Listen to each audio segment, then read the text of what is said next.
me start off by saying welcome to Book Chat, our November issue. We've been doing this now for like 20 months, and I am learning so much, and I am so grateful to these young, wonderful new authors who are putting their words and their thoughts on paper and giving me the opportunity to talk with them so that more people can learn about their amazing work. I am Patricia Dubroof. I am with the Assisting Hands Home Care.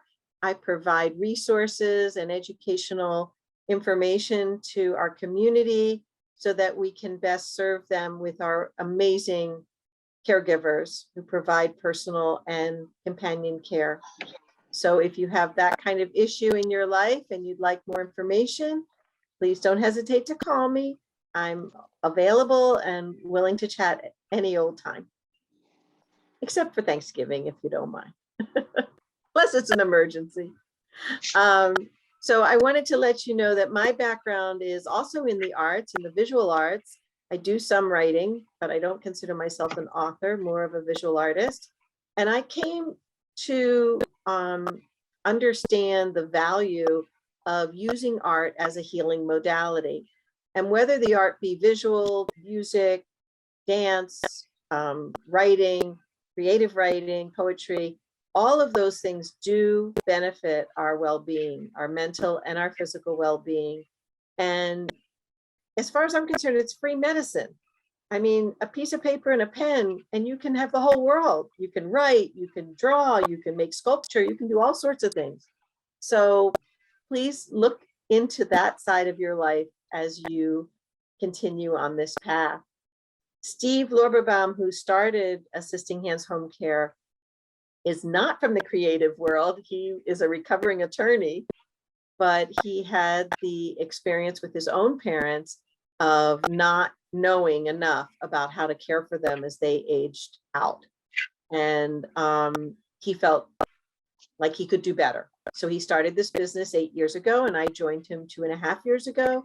And we have had a very fun and successful time making things happen for our community members.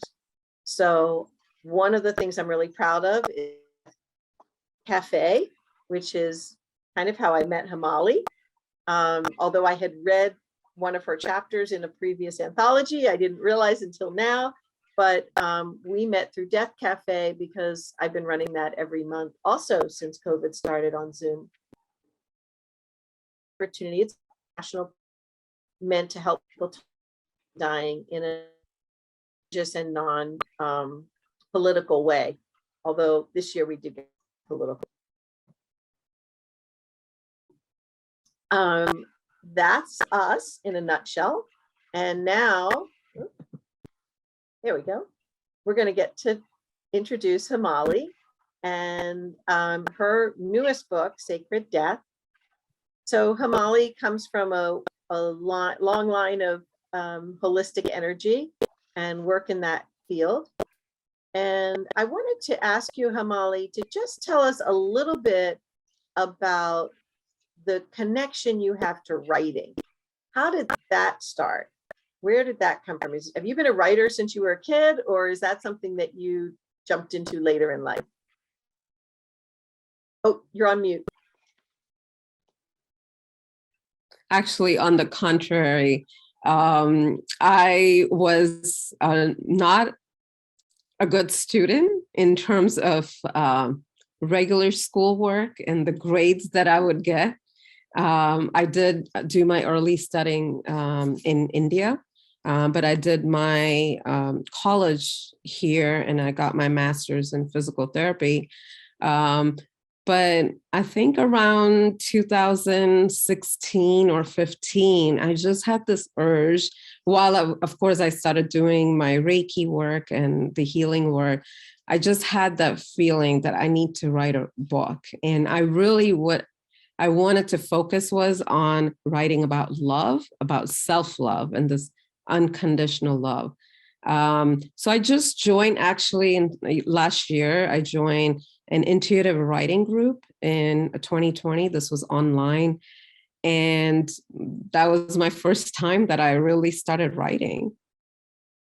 Wow. That's fantastic. Well, I really like the way you put this book together. Hemali's book is an anthology with how many writers? 14? 24, 24. 25, including myself. Yeah. Wow, it went fast. I didn't think it was that many. Yeah. And each one came to you how? How did you connect these folks up? Wow. It was a process. I probably talked to almost 50 or more people to see if they were interested in writing. And I just talked to them about my vision about this book. Some of them, they were just a friend of a friend of a friend's. And I actually traveled to Guatemala in April, and I met one author over there. She was selling some of her oils at the market, and she is from Austria. And she was also in Guatemala at the same time for 5 months traveling over there. And she's the one who did the cover of the book. Oh, I how really wonderful. I really loved her work. She had postcards there, and I just sat to talk to her. And she has an amazing and interesting story in that terms. But a few friends I knew from my PT school, and also I knew their story and how they had cared for their loved ones at their end stage. And I knew that their stories were important. That's how I got 24 authors to write. And we That's do have a fantastic. big, so Laura DeFranco, she is the publisher. She has Brave Healer Production.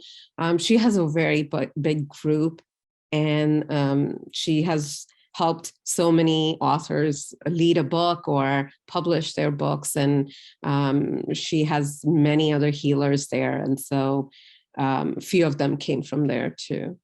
Right. We actually spoke with Karen Tasto Yes. in a previous book chat from the Laura DeFranco anthology. So Yeah. it's kind of comes around in circles. It's great. Absolutely. I love it. She's I love my it. teacher. Actually, she's the one who introduced me to Laura. And Oh, she's my interesting. Reiki teacher. She is my mentor and a friend now. And we both wrote in that first Oh, book that's together. great. Yeah. That's great. So Karen Tasto is a local author and healer also in Montgomery County. So Hemali, this subject matter, sacred death, tell us more about why that particular thing for you. So like I said, like in 2020, beginning of 2020, I've been doing the healing works for a while, and in a vision or a dream, something came through where, and I write that in introduction as I had this interaction with my angel, and what he said was he was an angel of death. And I was kind of intuitively guided to the end of life doula program. So I didn't know what I was going to do with that, since I already have so much going on in terms of what I offer. And I didn't know how I was going to weave that into what I do and how I would help. But one thing, it was so clear to me when I took the classes that I wanted to openly talk about death, and as something that is sacred and something to celebrate. Because when I started, when my dad passed away, I really went through a lot of deep grief. And I started looking into different cultures and how they celebrate life or how they look at death. And how does ancient Indian culture celebrate death, or what do they think about? And so looking deeper and deeper into it, accepting death, made me really look into life much closer and to see the magic that life holds and every moment holds, how beautiful life is. And I started really living. So I thought that I wanted to bring people together from different walks of life and different culture to speak a little bit about their experience, to tell That's great. people nothing is wrong or right in how they do things and how they process things. So I And wanted to, I always like to read something from the author because I think hearing her own words gives you a little teaser also into maybe if you want to buy the book or listen to it on Kindle or whatever, however format it's on these days. So this is from the very beginning of the book, and it's Hemali speaking about her own experience. Do you have your book with you? Do you want to read I it? do. Oh, okay. Uh, I was thinking of reading the paragraph about my angel, the universe, the divine, on page 3 from your preface.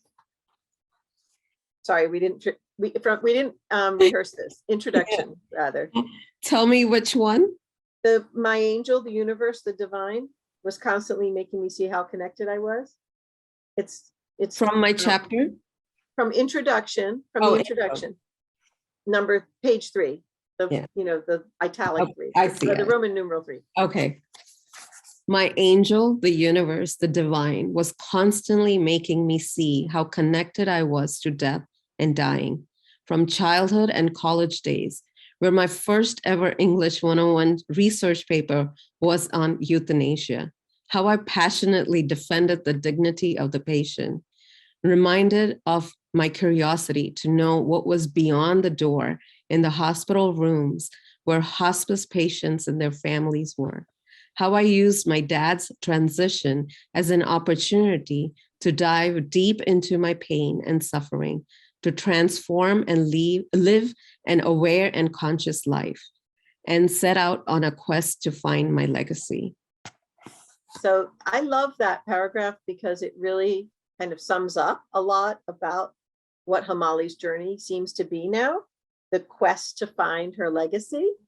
And I think, honestly, when you put it in writing and have a book, and even now with digital books, it still provides a concrete capstone. Yeah. And I honor you for that. Must have been quite a challenge. How long did it take to put this book together?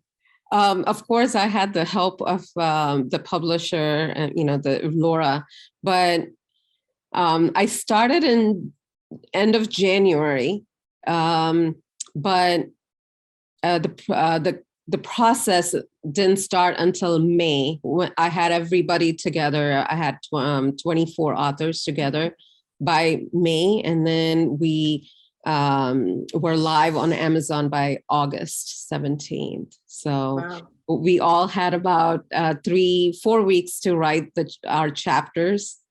And of course, I had to work a little bit extra on writing the introduction and the beginning, the disclaimer, and all those things, and the backside of the book too.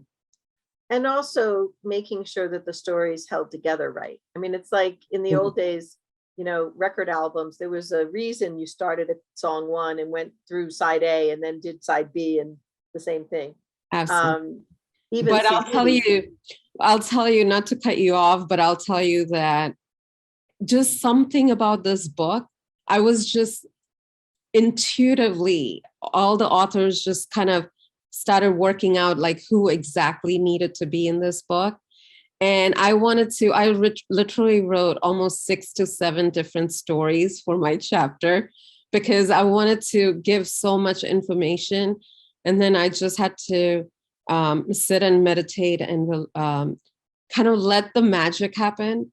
And I'll tell you that when I read through each and every chapter, everything that I wanted to include in the chapter was there. It is just kind of, this is a magical book for me, for sure. Yeah, and I was going to say the way the book is laid out is there is the story, usually in first person, and then there's a tool. And I really like that aspect. And then there's like an exercise or a recipe or a recipe for an exercise, if you will. Yeah. And so it's a very practical book. I mean, you don't have to read it cover to cover. You could read it, just pick up a chapter. Or you might look through the index and say, oh, I'd really like to work on saying goodbye rituals. And then you would turn to page 152 and Kendall would lead you through that. Or you wanted to look at sacred ceremony words, and there's a chapter about that. Or, it just goes on, and it's beautifully done. And then the other part that I really liked, actually, because I'm a great reader of end of books. A lot of people just, when the book ends, that's it, they're done. I like reading more about the author. And I like to get the feel for, kind of if your intention was completed, and it seemed like it was. The other thing that's fabulous throughout this book, and I think for most of the authors, is that they all offer their website or their email to contact them. They're like, there's a YouTube video about this exercise I'm going to teach you in this chapter, but if you don't get it, just call me or email me. So it like breaks that third wall of, the author being a remote God who's written pages, and then we're left with this mere mortalness. Yeah. So how did that, was that sort of a standard with Laura, or is that something you thought of? No, it is standard with her, but at the same time, I feel that, and I just want to do a shout out before we end, that we do have one of the author with us here. Shabnam is here. Right. I think she's here. Yeah, maybe she can say a few words too. Yes. And so I feel that, we actually do have a Facebook group too. We are a little bit slow in interaction there, but this whole being available and accessible for people to, and to show people that we all went through we all go through the same grief, the loss and everything. And we've been there as what you're going through, if you're a caregiver, or if you are someone who is in that path or at that stage of transitioning, that there is help out there, and you can reach anyone. If you felt connection with one of the author, you can reach out to them directly. You don't have to ask me or go through me. And everybody's doing an amazing work out there. And so really and then we have one author in Australia, one in New Zealand, one in India, Austria. So, they're everywhere, and you can still get in touch with any one of them. That's great. Yeah. So what's next for you, Hemali? I am actually working on creating a course to just getting people comfortable in seeing how sacred life is. Also working on another book with a couple of other authors, but this will be more of a self-publishing and almost like a complete guide to help you through any kind of, funeral, that what kind of funerals are there out there right now. Like if you want to donate your body, what is out there now, about grief, about hospice. And Shabnam is a hospice nurse, and she can tell you a little bit about that. She's one of the author that I will co-author with. And and I do like death cafes myself. Yeah. Yep. No, that sounds great. Carol wanted to ask, would you recommend reading this book to someone near death who's 98 years old?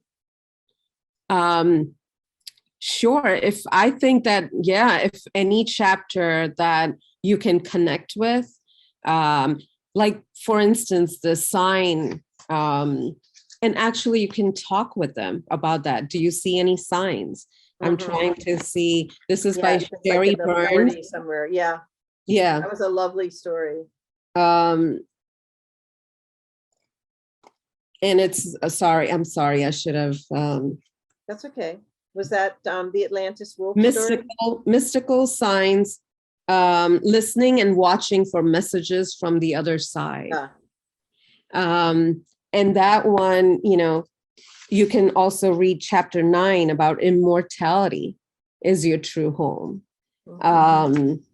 Conscious dying, trusting the process.